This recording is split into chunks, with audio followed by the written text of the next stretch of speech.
Guys, Bollywood की सबसे बड़ी प्रॉब्लम शायद ये नहीं है कि सेलिब्स बोलते हैं या नहीं बोलते। असली सवाल तो ये है कि वो किस मुद्दे पर बोलते हैं और किस मुद्दे पर चुप रहना चुनते हैं।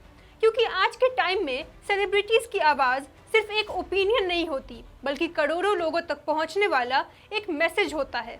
लेकिन प्रॉब्लम तब शुरू होती है जब ऑडियंस को ये डिफरेंस दिखाई देने लगे कि कुछ मुद्दों पर बॉलीवुड की आवाज़ इतनी तेज़ हो जाती है कि सोशल मीडिया भर जाता है, और कुछ मुद्दों पर वही बॉलीवुड अचानक से साइलेंट मोड में चला जाता है।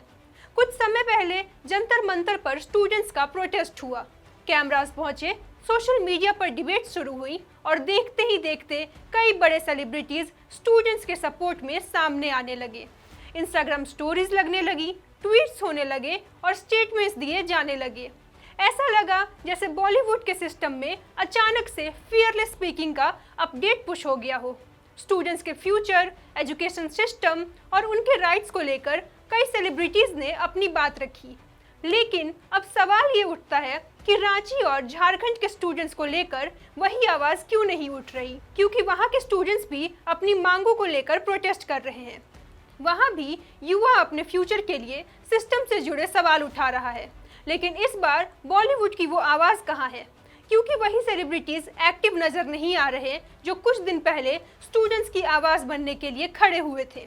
और यही सवाल अब पूरे डिबेट का सबसे बड़ा पॉइंट बन चुका है, क्योंकि एक स्टूडेंट की परेशानी दिल्ली में हो या रांची में, उसका स्ट्रगल तो स्ट्रगल ही होता है।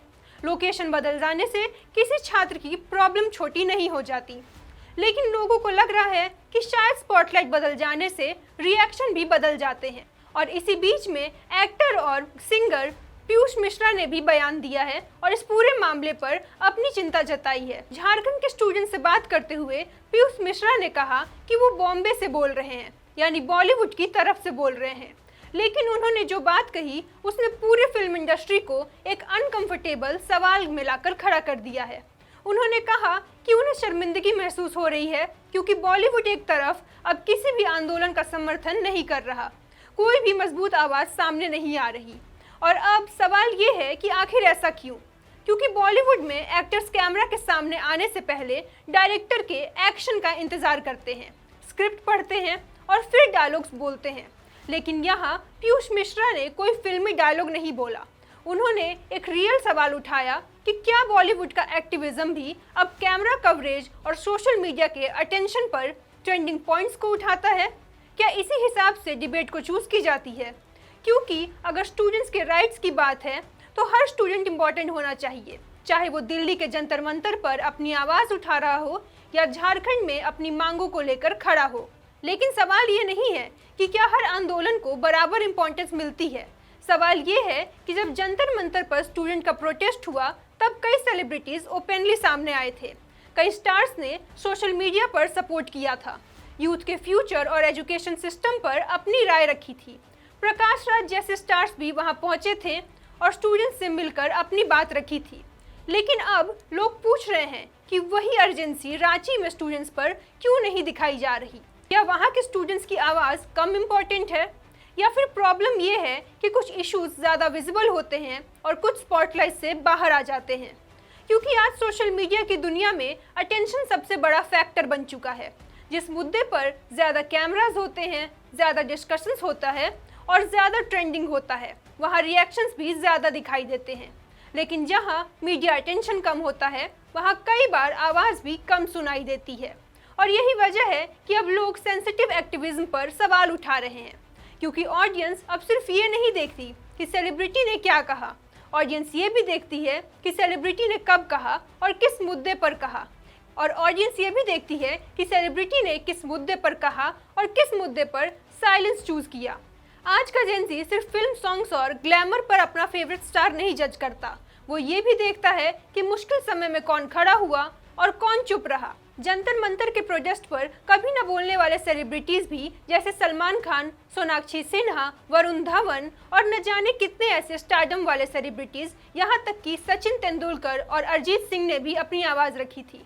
पर झारखंड में वो आवाज़ क्यों नहीं सुनाई दे रही? आज के डिजिटल एरा में इंटरनेट कुछ नहीं भूलता, और यही वजह है कि सेलिब्रिटीज़ के लिए सिर्फ बोलना इम्पोर्टेंट नहीं है, सही समय पर बोलना भी उतना ही इम्पोर्टेंट है, क्योंकि जब करोड़ों लोग आपको सुनते हैं तो आपकी आवाज़ एक मैसेज बनती है, लेकिन आपकी साइलेंट भी एक मैसेज बन जाती है। और शायद रांची के प्रोटेस्ट की सबसे बड़ी कहानी यही है। सवाल ये नहीं है कि बॉलीवुड को हर इशू पर बोलना चाहिए या नहीं, सवाल ये है कि अगर आपने एक जगह स्टूडेंट्स की आवाज़ को सपोर्ट किया तो दूसरी जगह वही प्रिंसिपल क्यों नहीं दिखाई देता। अगर यूथ का फ्यूचर इम्पॉर्टेंट है तो हर युवा का फ्यूचर इम्पॉर्टेंट होना चाहिए। डेमोक्रेसी में किसी आवाज़ की वैल्यू उसकी लोकेशन देखकर डिसाइड नहीं होती। और आज बॉलीवुड के सामने सबसे बड़ा सवाल यही है कि क्या उनकी आवाज़ सिर्फ उन्हीं मुद्दों को देखकर उठेगी जहां पहले से स्पॉटलाइट, ट्रेंडिंग हैशटैग्स और मीडिया अटेंशन मौजूद हो। और अगर ऐसा नहीं है तो जंतर मंतर पर बोलने वाले सेलिब्रिटीज़ रांची के प्रोटेस्ट पर चुप क्यों हैं? उन्होंने मौन व्रत क्यों धारण कर रखा है?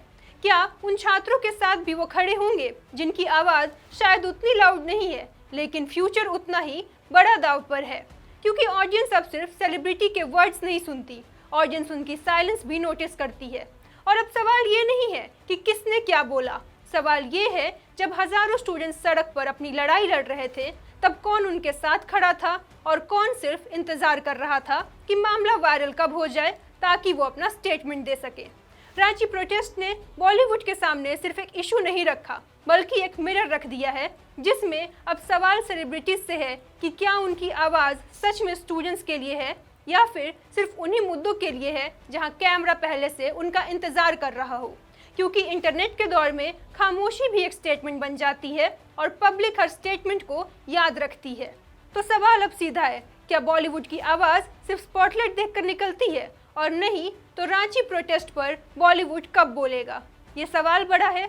आपका इस पर क्या कहना है, कमेंट में हमें ज़रूर बताएं। अगर आपको ये वीडियो अच्छी लगी तो इसे लाइक और चैनल को सब्सक्राइब करें। मैं स्वप्निका सिसोदिया आपसे जल्द मिलूंगी एक और ऐसी ही अपडेट के साथ।